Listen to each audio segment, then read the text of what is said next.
What's that you say? The Blue Jays are involved in a one-run game? How novel. But unlike the last few times, Jays lose 8-7 against the Houston Astros in the final game of a 3-game set in Houston. Yeah, I didn't see Jeremy Pena hitting a home run to dead center field to end the game either, but that's baseball for you, I guess. Yusei Kikuchi started this one for the Blue Jays, and he had a very frustrating outing. His fastball command was erratic, which meant that the only thing he could really get across the plate for a strike reliably is the cutter. And when the only pitch that you throw that's a strike is a 90-mile-an-hour fastball, yeah, that's pretty hittable. Kikuchi gave up 2 runs in the second inning without the ball ever leaving the infield. An error from Bo Bichette, unfortunate, but a whole bunch of walks. And it's that old adage, there's no defense for a walk. There's no way for the defense to bail you out of any situation you created for yourself when you're just giving guys free passes. And there was a whole lot of that from Kikuchi today, which was kind of the story of his second half of last year's. First half, his fastball command was excellent. He was an all-star. Second half, command wasn't there. The walks went way up, and so did his losses, and so did his runs against. The idea is that Kikuchi is supposed to be the newest Robbie Ray reclamation project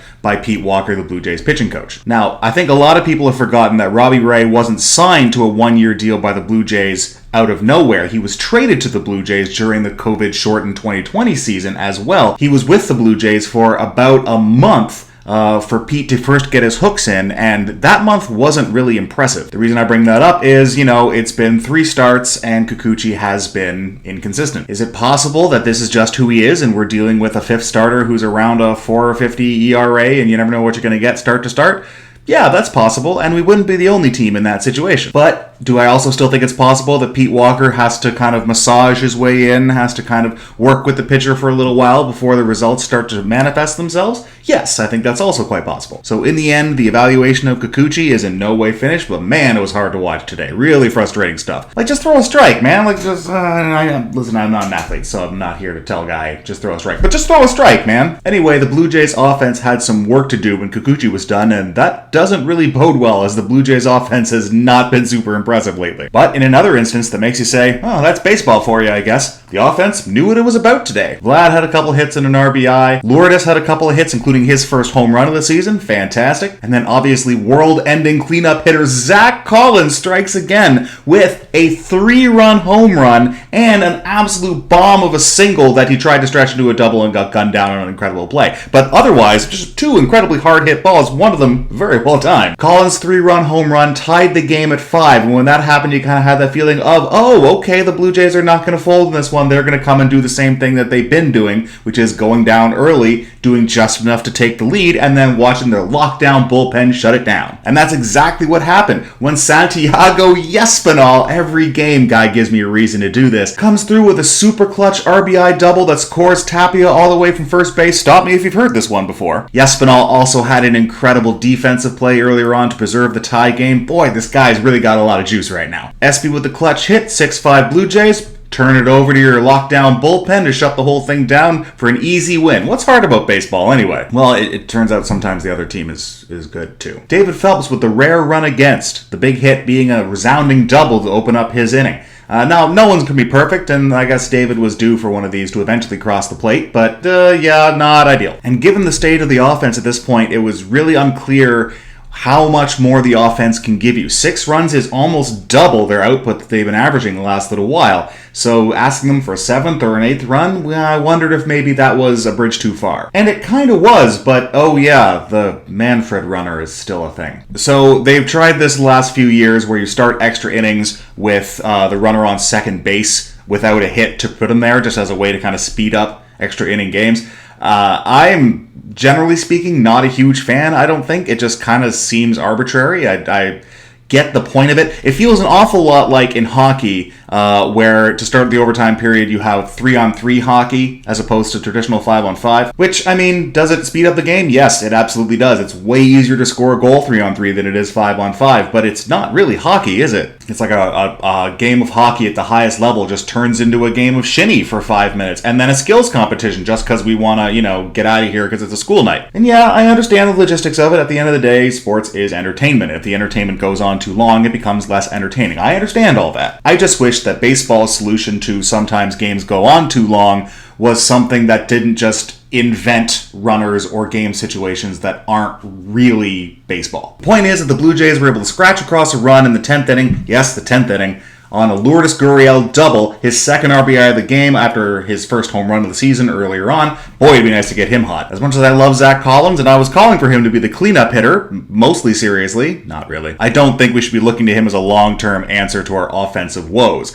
A hot Lourdes, on the other hand, we've seen him go on stretches of 2 or even 3 months where he is just unconscious. If he could start one of those a little earlier on this year, that would be a big get. And then, to my mind, the pivotal at-bat of the game came with Chapman at the plate, Vladdy on third base with less than 2 outs, and Chapman failed to score him with a fly ball. Pops it up to the third base, Vlad never has a chance to score, and after another out by Tapia, the Blue Jays leave 2 in scoring position in extra innings. They only got 1 run there, and that proved costly. Now, I think if you replay the bottom of the 10th 10 more times, I think Jeremy Pena hits a game-winning home run to dead center field 0 more times, but he only had to do it once, and he did it once this time. So that's the ball game. I don't even think Romano made a bad pitch. What he tried to do is what he always tries to do, which is just kind of like dial it up to 97, 98, try to hit the top part of the zone, and watch these young kids flail away at it. Except this time the flailing produced a home run. He absolutely ran into that fastball and cranked it.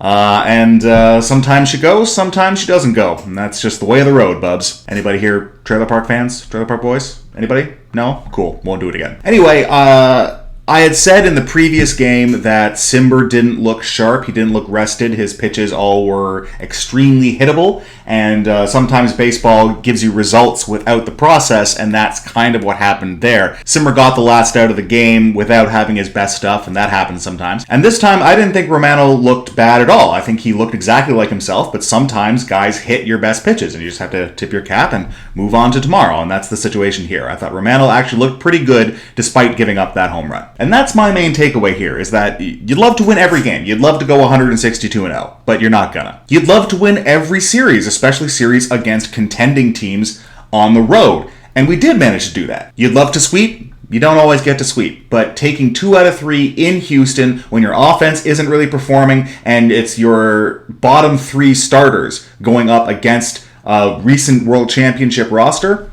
it's hard not to like that. Phelps gave up a run. That's unfortunate, but, otherwise he's been pretty lights out. Romano gave up the home run, but he's got 8 saves on 10 wins. You can't get them all. I'm just really excited to see signs of the offense coming to life. Vlad has been consistent, another couple hits and a couple walks in this one. If we can get Lourdes going, and it looks like he's starting to round into form, that could be huge. Zach Collins, in my mind, has already done more to help the Blue Jays offense than Reese McGuire did in like 3 years. So that's a big upgrade. Even if he doesn't really do very much more for the rest of the year, I think he's already been a huge upgrade. George had a hit and a walk and scored a couple more times, so he's looking like himself for the most part. If we could just get Bo going, then that whole top 4 or 5 in the lineup is looking super dangerous again, even without Teo. As for Kikuchi, yeah, it's disappointing to see him walk in runs, especially when you lose a game by 1 run, and you can say that this guy wasn't around the plate and at least 2 or 3 of his runs came as a result of lack of control.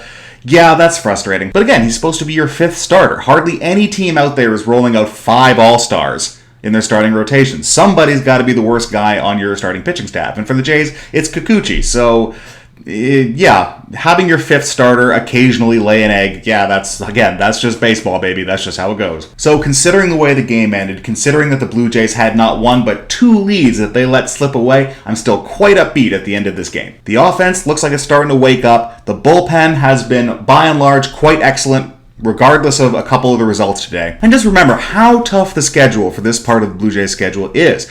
The Yankees twice, Red Sox twice, Astros twice. My goodness. Those are 3 teams that all have legitimate championship aspirations, and the Blue Jays have looked very much up to the challenge so far. So I don't think this is a situation where you have to feel bad. I don't think this is a time to hang your head. I think you tip your cap to a pretty good team that was able to salvage 1 out of 3, and then you look forward to facing them again in Toronto in a week. But looking at the schedule that they had at the start of the year, if you told me the Jays beat 10-6 after their first 16 games, I would have taken that 10 out of 10 times, so I'm really quite pleased with where they're at right now. All I want for Christmas is Bo Bichette to remember how to hit. That's all I want. Kevin Biggio too would be fine too, but all I really want is Bo. As soon as Bo is back up to form, I think we're at a good spot. So, next up is the Blue Jays return home to face the Boston Red Sox in a rematch of that 3-game set they just finished in Fenway. Jose Barrios will get the start in Game 1, followed by Kevin Gausman in Game 2 and Alek Manoah in Game 3. Put our very best up against the Beantowners. Let's see what we can do. Of note, at least one Red Sox pitcher, Tanner Houck, will not be with the team when they travel to Toronto because he's unvaccinated.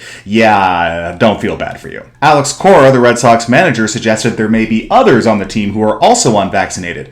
Maybe not so coincidentally, this is just before Cora himself went down with COVID. I'm not going to put 2 and 2 together there. I'm going to leave that to you. And maybe to the Boston Red Sox, you absolute clowns. Just get the shot. Just get it. It's the easiest thing in the world. It's free. It's available to all. You could get it today. Just get it. You clowns. Just get it. Excuse me. Don't know quite what came over me there. Okay, that's it for me. Thank you very much for watching this video. Thank you very much for watching this channel. If you're enjoying what you're seeing, please like and subscribe, etc., etc. I will see you tomorrow night for the first game of the Boston series. Should be a great one. I'll see you then.